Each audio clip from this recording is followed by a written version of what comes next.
Los secretos son información que debe ser resguardada. Ser custodio de algún secreto conlleva una responsabilidad, haciéndote una persona de confianza, prudente y peligrosa muchas veces, ya que el que conoce más podrá tener la facultad de controlar a otros. Pero ¿qué pasa cuando los secretos familiares se ocultan tan bien que quedan en el olvido? Cuando las historias de los abuelos ya no son contadas, nos arriesgamos a perdernos en un laberinto del que quizá no se pueda salir. Nando iba con un grupo de amigos a pasar unos días al campo, a la casita de sus abuelos, un lugar muy alejado de la ciudad, donde el vecino más próximo está a 1 kilómetro de distancia de la propiedad, y la división de terrenos se delimita por las arboledas de manzanos que en algún tiempo sus abuelos plantaron y ahora simplemente viven ahí para ver pasar las horas. Todos los invitados habían elegido este sitio como punto de reunión para su fin de semana, puesto que tenía un gran atractivo para las noches de campamento. Estaba al lado del terreno de un cementerio. Solo la barda del terreno y unas veredas separaban las propiedades, lo que propiciaba el ambiente adecuado para narrar esas leyendas ancestrales, sin mencionar que podría ser el momento idóneo para que las nuevas parejitas vincularan más sus afectos en orden de protegerse y acompañarse unos a otros. Aparentemente todo estaba en orden. El transporte los había llevado al pueblo, pero de ahí tendrían que caminar un buen tramo para llegar a la casita. Al menos que cruzaran por el cementerio y recortaran media hora de camino, solo brincando la barda. Como jóvenes invencibles y racionales, decidieron que era la mejor opción. Y qué terrible error sería ese. Como buenos aventureros llevaban una cámara captando los momentos memorables, y este era uno. De primera intención no sucedió nada. Cruzaron la barda y llegaron a la cabañita, que por el tiempo era casi inevitable. Al menos contaba con electricidad, que no llegaba a más de darle potencia a 3 focos que alumbraban el contorno de la casa, ante lo que decidieron mejor preparar las casas de campaña para pernoctar lo más que pudieran. Al oscurecer el ambiente cambió drásticamente. Una extraña sensación de ser observados los invadía. Una pesadez en el ambiente se hacía cada vez más evidente, y sobre todo se reflejaba en el humor de los presentes. Los ánimos estaban muy calientes, empezando a discutir por todo. Incluso querían regresar a la ciudad, pero siendo pueblo no quedaba de otra. Tendrían que esperar a la mañana siguiente para poder regresar. La neblina empezaba a bajar cercándolos. Esto era demasiado. Nando tuvo una idea: entrar a la casa. En efecto estaba muy descuidada, pero al menos podrían calmarse un poco y tomar aire para tomar decisiones respecto a esa noche. Sin esperarlo, justo al momento en que el último de sus 6 amigos cruzó el marco de la puerta, oyeron como un grito lastimero se escuchaba desde fuera. Salieron todos inmediatamente para ver qué pasaba, pero solo vieron sus tiendas de campaña destrozadas. Era imposible volverlas a armar, y era imposible volver al pueblo. La neblina ya estaba bastante densa y no se veían bien los caminos. Volvieron a entrar a la casita, esperando encontrar una respuesta. Quizá era la gente del pueblo que no los quería, presionándolos para que se fueran. Mientras estaban debatiendo, Nando se asomó por la ventana y vio, en la esquina del terreno, justo donde estaba la división entre el cementerio y la propiedad de sus abuelos, una figura, como una gran sombra con forma humana. «Oigan, no mamen, ¿qué es eso?». Todos voltearon y todos lo vieron. No solo eso, se percataron que de alguna forma estaba justo en el lugar por donde ellos habían brincado la cerca. Se empezaba a acercar conforme la neblina se cerraba, llegando incluso a perderse entre los manzanos.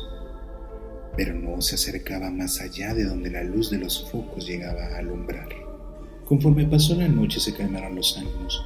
El disgusto y enojo se habían transformado en un miedo e incertidumbre, pero al menos todos coincidieron que se marcharían apenas bajara la neblina. El frío de octubre empezó a sentirse con mucha fuerza, tanto que aquellos que habían logrado conciliar un poco el sueño despertaron. Acorde a sus relojes eran las 2:50 de la mañana. pero con cada minuto que pasaba más calaba aquel frío. Sus cosas habían quedado afuera en medio de sus tiendas de campaña destruidas, pero entre ellas debían buscar sus abrigos y cobijas. Nando se ofreció a ir por ellas acompañado de otro chico que le decían Tuck. Ambos fueron pidiéndole a otros amigos que vigilaran las ventanas por si volvían a ver a la sombra. Pudieron ir por las cosas sin mayor problema, pero a pesar de ello, el frío se seguía sintiendo. Decidieron intentar prender la vieja estufa oxidada. Al funcionar con madera, quizá aún podría servir. Encontraron una mesita vieja para poder usarla de combustible. Esta mesita tenía un cajón y al momento de romperlo, algo salió de él. Era como una libreta muy pequeña. Pensaron en usar ese papel como detonante del fuego, cuando se dieron cuenta que tenía algo escrito. Era la letra de una mujer. Aún se podía leer claramente. La nota decía: Finalmente lo atraparon. El pueblo lo linchó. Me cuesta creer que a pesar de ser mi hijo, haya hecho tal barbaridad. Nadie en la familia debe saberlo. Yo quería que fuera enterrado como debe ser, pero la gente no lo permitió. Será enterrado en las orillas del terreno, pegado a la barda del cementerio. No es tierra santa, pero no puedo hacer nada. Mañana nos iremos de este pueblo y jamás diremos que su hermana lleva en sus entrañas el delito más nefasto que pudo cometer. Al terminar de leer, todos quedaron sorprendidos. Asumían que hablaban de la familia de Nando, pero no se atrevían a asegurarlo. Este tomó la libreta, la empezó a deshojar y con ella alimentó la estufa. Justo dieron las 3:30 y ya tenían una temperatura más aceptable dentro de la casa. Pero ahora las luces de los pequeños focos empezaron a fallar. Todos volvieron a enloquecer, pues la sombra ya estaba justo detrás de la ventana, asomándose. Empezaron a oír cómo intentaban abrir la puerta. Los gritos, el miedo, la desesperación eran palpables. La histeria se adueñó de todos los presentes cuando se abrió la puerta y Nando cayó inconsciente. Cuando pudo recuperarse, los primeros rayos del sol empezaban a colarse por la ventana. Sus amigos no estaban.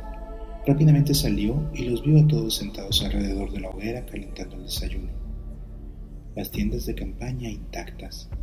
Cuando sus amigos lo vieron, se pusieron de pie, preguntándole cómo se sentía, que había perdido el conocimiento después de que el aire cerrara la puerta de la casa.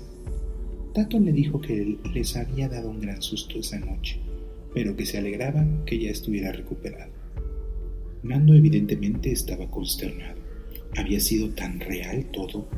Tuvo que regresar al interior de la casa y ver que la estufa estaba apagada y la mesita que habían usado estaba intacta. Abrió el cajón y encontró la libreta. La leyó y notó que estaba escrito lo mismo que en su sueño había visto. En eso entró Tato, diciendo que tenía que ver lo que había tomado en su cámara. Al verlo notaron como una gran sombra estaba parado frente a ellos mientras brincaban la barda del cementerio. En ese momento se heló la piel de Nando, pidiendo a todos regresar al pueblo y a la ciudad. Acordaron, ya que había sido una noche incómoda y no lo encontraron tan divertido como creían. Al regresar a su casa, fue directo con su abuela a mostrarle la libreta. Ella solo suspiró. Le pidió que cerrara la puerta y antes de contarle el secreto familiar, le hizo prometer que ni él ni ninguno de sus descendientes fueran a regresar a ese pueblo. Ella le llamaría al sacerdote para que echara nuevamente agua bendita y una cruz de sal y cal sobre ese pedazo de tierra entre el panteón y el terreno de su casa. Nando oyó el secreto de familia y el espíritu que lo acechó esa noche, al que ahora lo conoce como su bisabuelo. Con esto concluimos las 5 historias que se contaron durante los días domingo hasta este. La historia de los abuelos surgió como una idea para retomar las leyendas que nos cuentan nuestros ancestros y la sabiduría popular.